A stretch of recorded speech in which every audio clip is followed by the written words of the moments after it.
Welcome, Taurus, to the Temple of Tarot, Astrology and Yoga. My name is Ava, and I'm going to be your host and spiritual guide, oracle. This is an Astro tarot forecast relevant to you if your sun sign, your moon sign, or your rising sign is Taurus. And I have moon in Taurus. So often these readings have a deep emotional resonance for me. Here, what I try to do is I try to bring together the arts, the esoteric arts of astrology and the tarot. I use astrology as an anchor for the tarot reading. So the tarot reading benefits from the foundational information that the astrological forecast gives us. So I need to keep it simple, both in the astrology segment and in the tarot segment, so that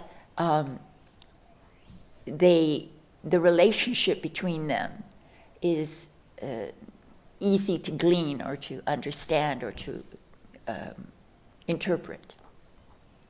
So I follow the transits of Venus and Mars, and then we follow that with the tarot forecast.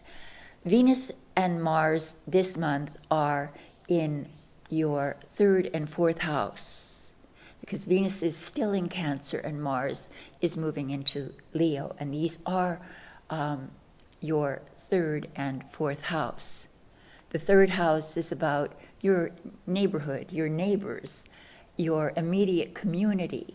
It's about your thoughts, your ideas, your and the way that you communicate these thoughts and ideas. Let me have a drink, please.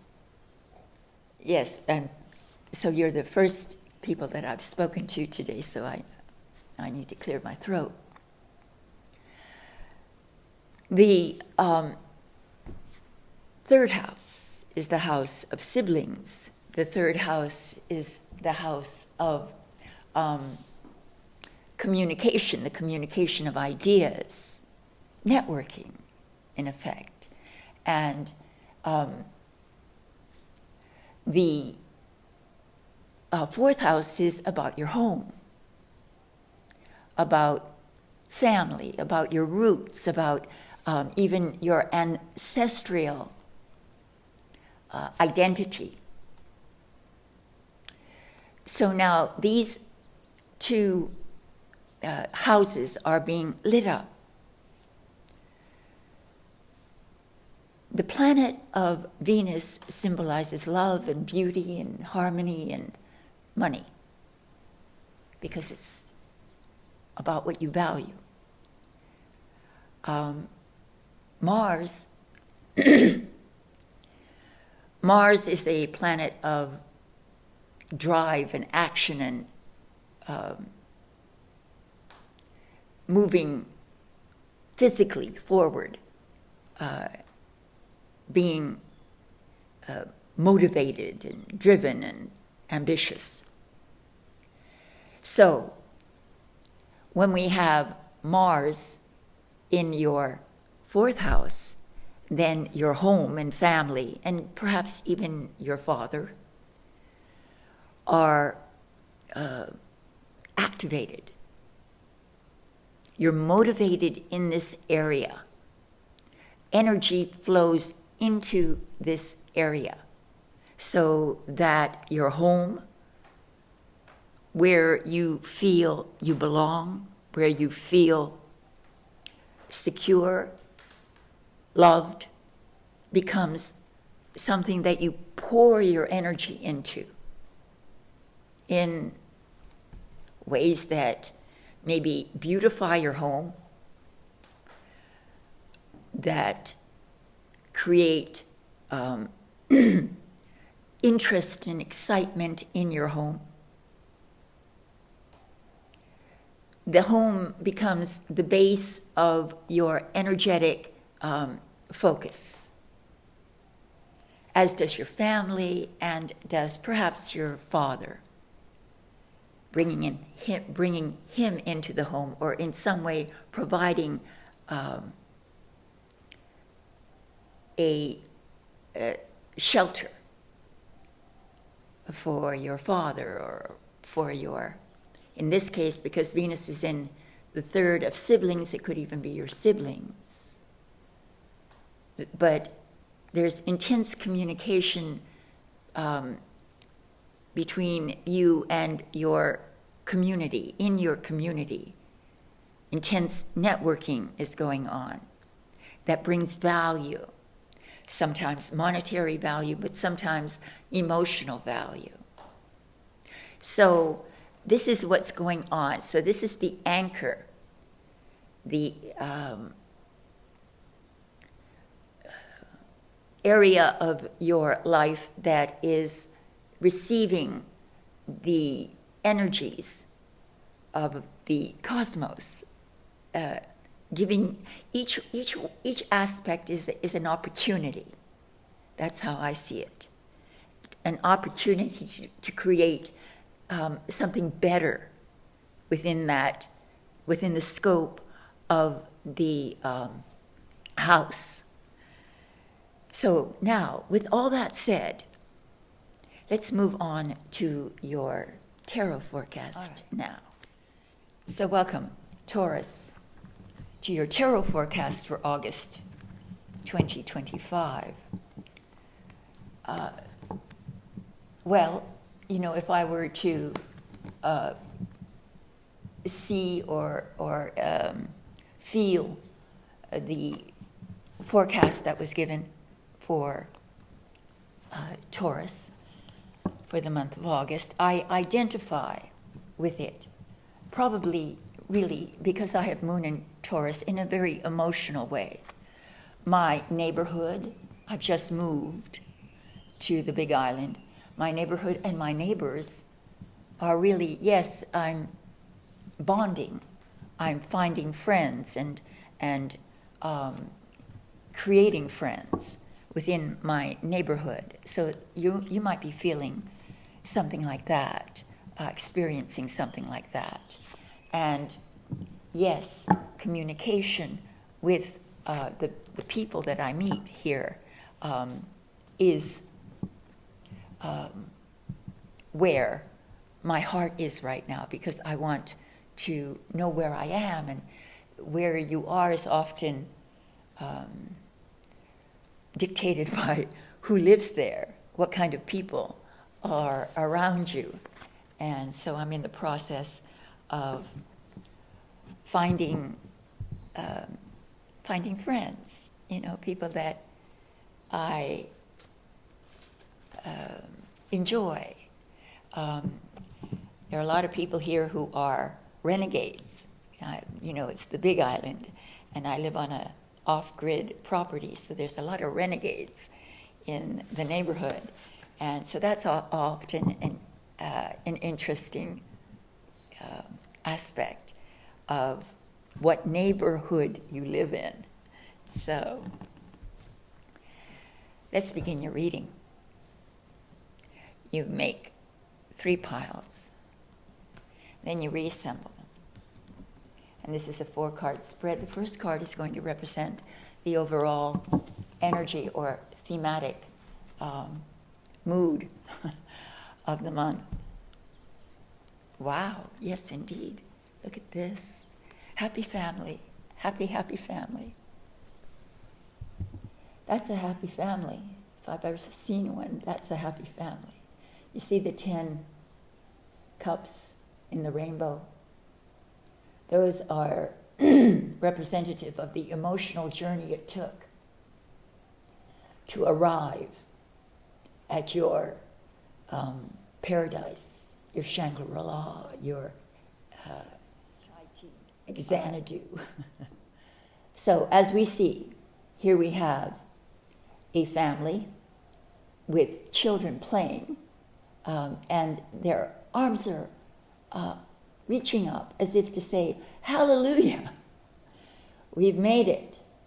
That rainbow is also a gateway to their Shangri-La, to their Xanadu. And the 10 cups are symbolic of the emotional journey that it took for them to arrive here, to make it to the end. And my goodness, I certainly identify with this because of my intense emotional journey, living through a crisis and then deciding to do something as radical as to move out here. Yes, the feeling, this is about feelings. Cups are water, feelings. And as a Taurus, you absorb feelings because you're an earth sign. You pull in, so you make a great empath. You make a great parent because you can empathize with your children. This is about family, about good parenting, good housekeeping, good relationships, and about feeling as if you've come to an end of a long emotional journey and you've arrived at your destination, at your dream. How interesting. The second card represents the challenge, the specific challenge of the month. And we have a fire challenge. We have the 3 of Wands. Here stands a merchant gazing out over ships that are going out to sea. One of those ships has his products on it. And the ships are going out to deliver those products to other parts of the world. After which he will attain his gains.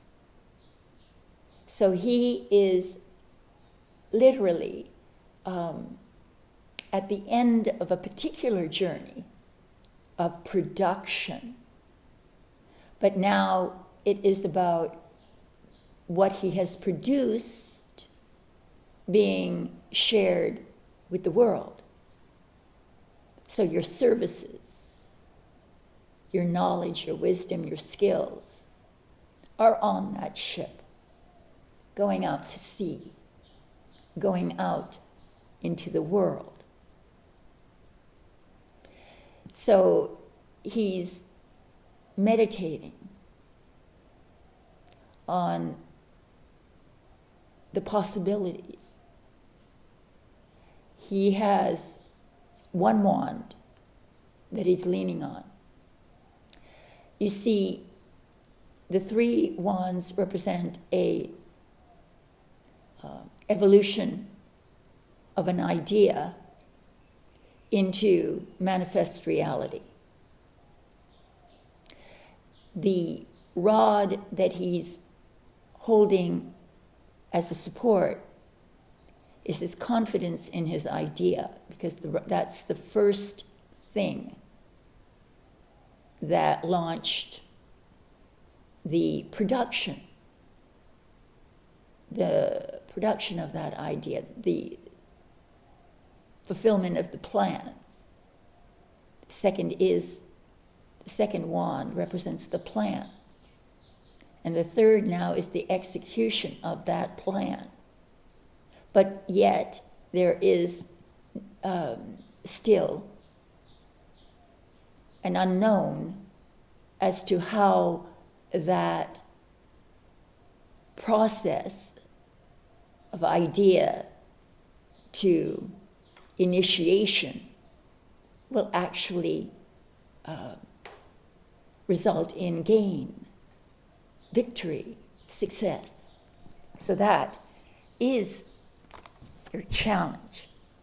Your challenge is to launch your product, your service, your ideas.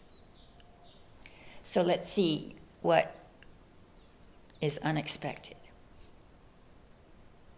Well, let me think about this. All right. So, we have the 10 of Swords, unexpected. So there's something that you've had enough of,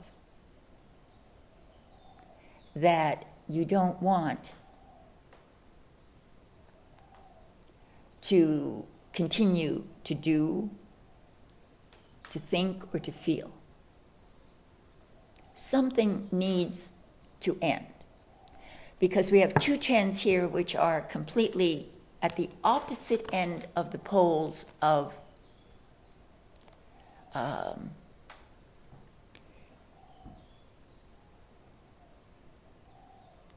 inner feeling dynamic. That's what it is. So we have the 10 of Swords and the 10 of Cups. And what a dichotomy this is.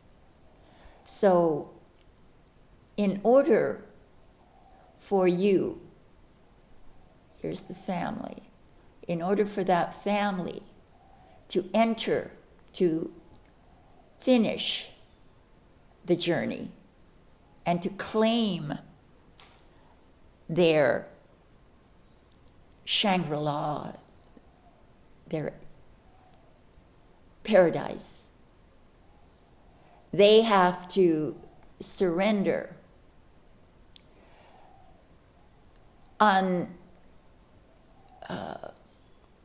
take the weight off, end something, because it's about endings in order to create beginnings. Something must either it dies of its own natural causes, which may surprise you, or you yourself, and this is, Swords are about the mind. It's shown physically because it wants to convey the idea of a finality, that there's some mental issue, subject, problem that needs to end. And when that ends, then the 10 of Cups becomes the reality. So let's see how it does end. And it does end so beautifully. Wow. Wow, it's an important month for you, Taurus. Judgment. This is an intense ending, because judgment is about that. Your judgment. You judge something. You make a judgment. You make a decision. You do something with intent. The intent is to come out of your entrapment. You see those coffins that this family is emerging from? They are symbolic of some dark confinement of the mind, which may result in events that mirror that, but primarily of the mind. And now there's a liberation. And it's interesting that it should follow the 10 of Swords. Something dramatic ends, which then brings liberation, a sense of freedom being pulled up from the darkness into the light, answering your call. You see, your challenge is rather entrepreneurial in that you must share your talents, skills, and wisdom with the world. But before you can do that, you've got to let go of something that's in your mind, that's gripped your mind for a long time. And that has to be released in order to find salvation, to answer the call of the angel. That trumpet represents your deepest, what is that?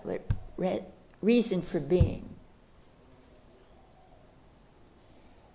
So that you can fulfill the reason that you're here. The reason you get up in the morning.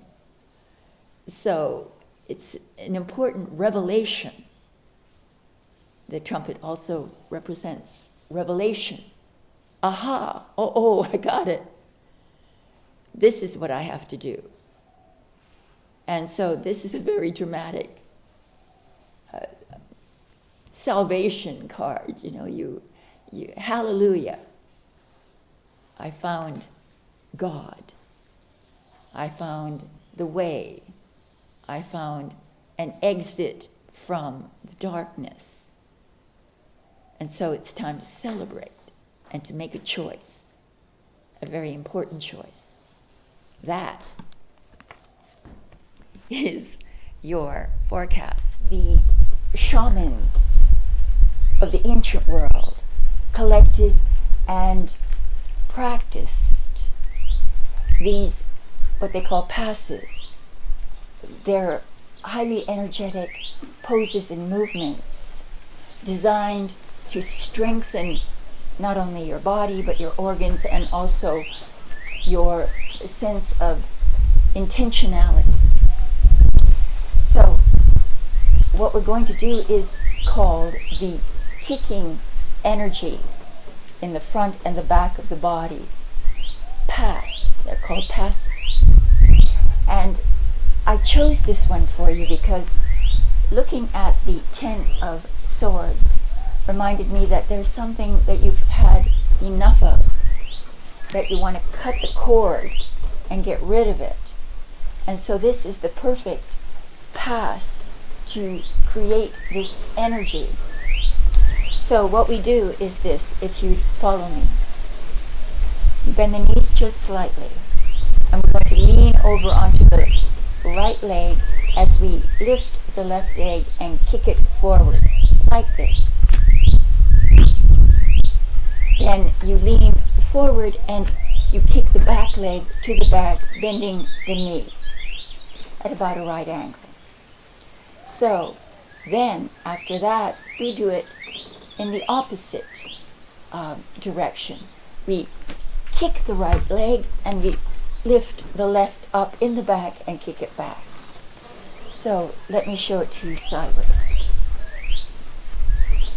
Let's move. And lift, kick. That was the sequence. So let me show it to you in the other direction. Remember, we start with our left. We inhale up to the back. Then up and to the back. So I want you to practice that frequently. imagining that you're kicking away the obstacles in front of you, and that you're kicking away the past, that which no longer serves you. So I hope you enjoy it. It's a very powerful energy producing exercise. So namaste and thank you.